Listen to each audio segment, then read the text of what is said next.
నిరీక్షణ prayer house మరియు centre సంఘముల తరపున పునరుద్ధారుడైన యేసుక్రీస్తు నామంలో మీ అందరికీ నా శుభాభివందనములు. నేటి దేవుని మాట మార్కు సువార్త 16వ అధ్యాయం 15వ వచనం.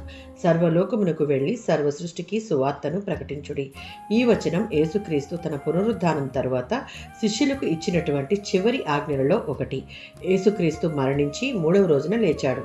మరియా మగ్దలేనే మరియా ఎమ్మాయికి వెళ్తున్నప్పుడు వారి ద్వారా శిష్యులకు ఆయన పునరుద్ధానం గురించి తెలిసినప్పుడు చాలా మంది శిష్యులు నమ్మలేదు. ఆ తరువాత యేసుక్రీస్తు 11 మంది శిష్యులకు ప్రత్యక్షమై వారి అవిశ్వాసాన్ని గద్దించి వారికి ప్రపంచవ్యాప్త సువార్త ప్రకటన బాధ్యతను అప్పగించాడు.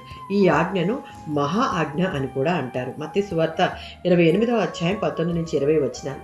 కాబట్టి మీరు వెళ్ళి సమస్త జనులను శిష్యులనుగా చేయుడి అనగా సువార్త చెప్పడం మాత్రమే కాదు, వారిని శిష్యులుగా తయారు చేయడం కూడా క్రీస్తు యొక్క ఆజ్ఞయే.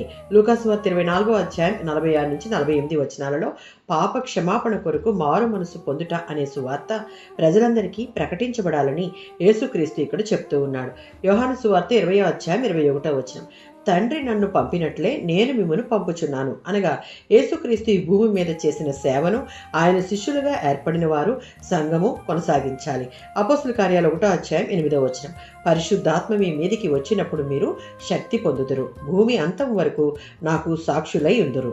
అలనాడు పెంతెకోస్తు దినమున శిష్యులందరి మీదకి పరిశుద్ధాత్మ కృమ్మరించబడగా వారు శక్తిని పొందారు. అప్పుడు పేతురు సువార్తను ప్రకటించగా 3000 మంది రక్షించబడ్డారు. ఇది క్రీస్తు ఆరోహణం తర్వాత సంఘం ఏర్పడుటకు మూలఘట్టముగా గ్రంథంలో మనం చూడవచ్చు. సువార్త అనేది రక్షించబడిన మనం రక్షణ మన కొరకు పరిమితం చేసుకోకుండా క్రీస్తు ఇచ్చిన ఆజ్ఞకు మనం కూడా లోబడి సువార్త ప్రకటించుటకు సిద్ధపడితే దానికి అవసరమైన శక్తి పరిశుద్ధాత్మ ద్వారా లభిస్తుంది. ఆమేన్.